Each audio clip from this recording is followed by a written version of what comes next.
رمضان رمضان رمضان رمضان مہمان بن کے آیا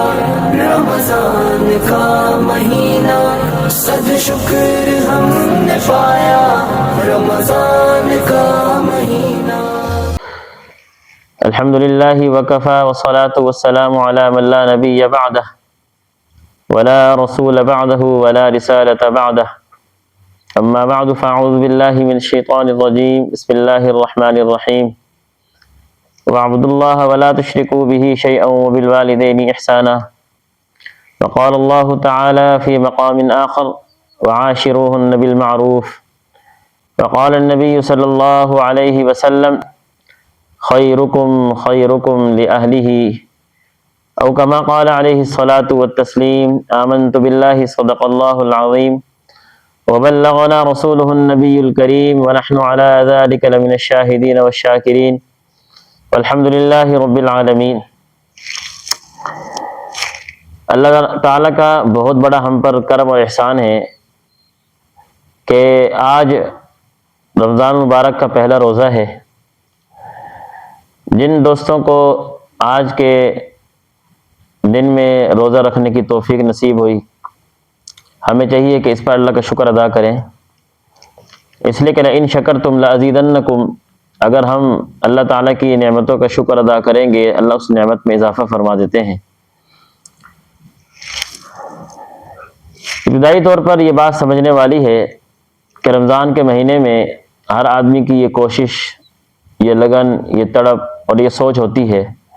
کہ میں کس طریقے سے اللہ رب العزت کو راضی کر لوں، اور وہ اسی کوشش میں لگا رہتا ہے، اس کے لیے مختلف عبادتوں کی جو صورتیں ہیں وہ اپناتا ہے اور اللہ کو راضی کرنے کی کوشش کر رہا ہوتا ہے، لیکن اس کے ساتھ ساتھ ایک بہت بڑا حصہ ہم سے چھوٹ جاتا ہے جس کو معاشرت کہتے ہیں۔ دین کے اندر ایک حصہ عبادت کا ہے اور دو حصے معاملات اور معاشرت کے ہیں۔ عبادت پر زور دیا جائے، معاشرت کو بھول جائے۔ معاشرت سے مراد انسان کا رہن سہن ہے، انسان کے اخلاق کریمانہ ہیں، انسان کے رشتہ داروں کے حقوق ہیں، زندگی گزارنے کا سلیقہ ہے، اور اس کے علاوہ جو اس کی 24 گھنٹے کی زندگی گزر رہی ہے اس کے جو معاملات ہیں، اس کو معاشرت کہا جاتا ہے۔ تو یہ کتنی عجیب سی بات ہوگی، یہ کتنا زیادہ ادھورا دین ہوگا۔ یہ ایک آدمی 5 وقت کی نماز تو پڑھتا ہے، لیکن جب اس کا معاملہ لوگوں کے ساتھ لین دین میں، گھر کے اندر بیوی بچوں کے ساتھ، رشتہ داروں کے ساتھ وقت گزارنے میں، دوستوں کے ساتھ محفل میں جب وہ بیٹھتا ہے تو اس کی گفتگو، اس کا اخلاق، اس کا بات کرنے کا سلیقہ اور اس انداز کا ہوتا ہے کہ اگلا آدمی یہ سوچ رہا ہوتا ہے کہ یار میں اس سے دور ہٹ جاؤں اور اس کے پاس نہ بیٹھوں اور اس کے ساتھ میرا اٹھنا بیٹھنا نہ ہو۔ جب یہ آدمی محفل میں آتا ہے، محفل خراب ہو جاتی ہے، گھر میں جاتا ہے تو بچے تنگ پڑ جاتے ہیں، رشتہ داروں کے پاس جاتا ہے تو وہ اسے تنگ پڑتے ہیں۔ یہ اگر مارکیٹ میں دکان پہ جا کر بیٹھتا ہے تو وہاں پر جھوٹ بولتا ہے اور اس کے معاملات ٹھیک نہیں ہیں۔ اگر یہ کاروبار کر رہا ہے تو بولتا کچھ ہے، دکھاتا کچھ ہے، کرتا کچھ ہے۔ یہ وہ چیزیں ہیں جو انسان کے عبادات پر بہت گہرا اثر ڈالتی ہیں۔ یہ الگ بات ہے کہ انسان نماز پڑھے تو گناہ تو نہیں ہے، ثواب تو اس کو ملے گا، ایسے تو نہیں ہوگا کہ اس کی معاشرت خراب ہے، اس کی عبادت قابل قبول نہیں ہے۔ لیکن ایک چیز یہ سمجھنے والی ہے کہ ایک حقوق اللہ ہوتا ہے اور ایک حقوق العباد ہے۔ اللہ کے حق کی ادائیگی میں تو انسان بہت تگدو، بہت محنت، بہت کوشش کرے، لیکن بندوں کے حق بھول جائے تو پیارو یہ بات بہت سمجھنے والی ہے کہ اللہ کا حق اگر اس میں کوئی کمی، کوئی کوتاہی ہو گئی تو اللہ رب العزت معاف کر دیں گے۔ اور اللہ تعالیٰ درگزر کر دیں گے، اس لیے کہ وہ بادشاہ ملک ہے اور وہ خالق کائنات ہے، اگر وہ معاف کر دے تو کوئی پوچھنے والا نہیں ہے۔ لیکن جو حقوق العباد ہیں، اگر اس میں کوئی کمی رہ گئی، اس میں کوئی کوتاہی آ گئی، تو اس وقت تک معافی نہیں ہے جب تک جس آدمی کے حق تلفی ہوئی ہے اس سے معافی نہ مل جائے۔ تو اس لیے معاشرت کو بہرحال سمجھنا اور معاشرت کو لینا اور معاشرت پر عمل کرنا یہ بہت زیادہ ضروری ہے، اس لیے کہ حدیث پاک میں آتا ہے، جناب نبی کریم صلی اللہ علیہ وسلم نے فرمایا، بہت سے لوگ اپنے اچھے اخلاق کی وجہ سے جنت میں جائیں گے، حالانکہ عبادات ان کے کمزور ہوں گے، اور جو ان کی نماز ہے جی، اس میں روزہ ہے، اس میں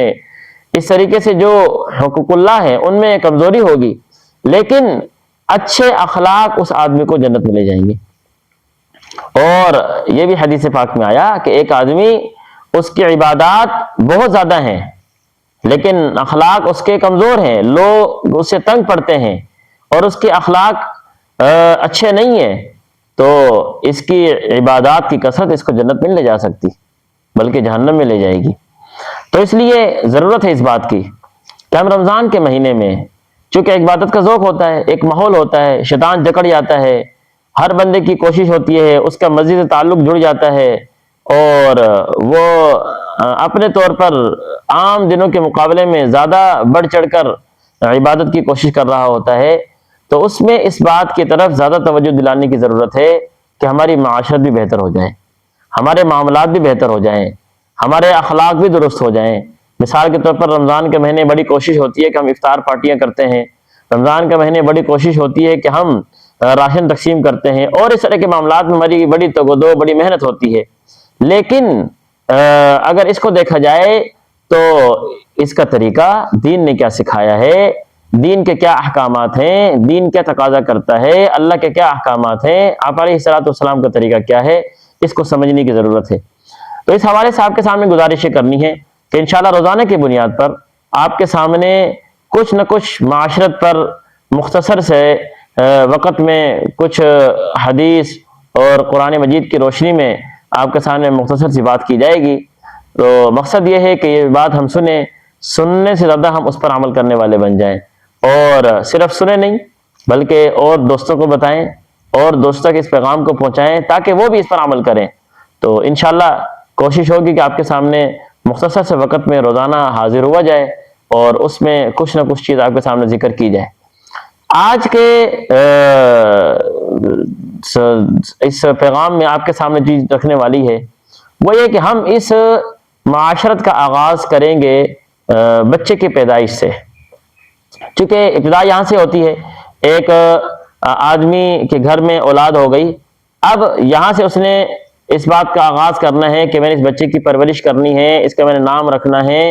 اور یہ بڑا ہوگا تو کس طریقے سے میں اس کی تربیت کروں، اس کا نام کیا رکھوں، اور ابتدا میں جو دین کے احکامات ہیں اس پر لاگو ہوتے ہیں جو میں نے کس طریقے سے ادا کرنے، یہ ساری چیزیں متوجہ ہو جاتی ہیں انسان کی طرف۔ تو ہماری ابتدا یہیں سے ہوگی کہ ہم آپ کے سامنے بچے کی پیدائش کے متعلق اور اس کے نام کے متعلق، عقیقے کے متعلق اور اس کے تربیت کے حوالے سے مختصراً آپ کے سامنے کوئی بات رکھیں گے۔ تو دعا کریں اللہ رب العزت اس پر صحیح بات کرنے کی اور درست بات کرنے کی توفیق عطا فرمائے، اور جو کچھ سنے اللہ تعالیٰ اس پر عمل کرنے کی توفیق عطا فرما دے۔ السلام علیکم ورحمۃ اللہ وبرکاتہ۔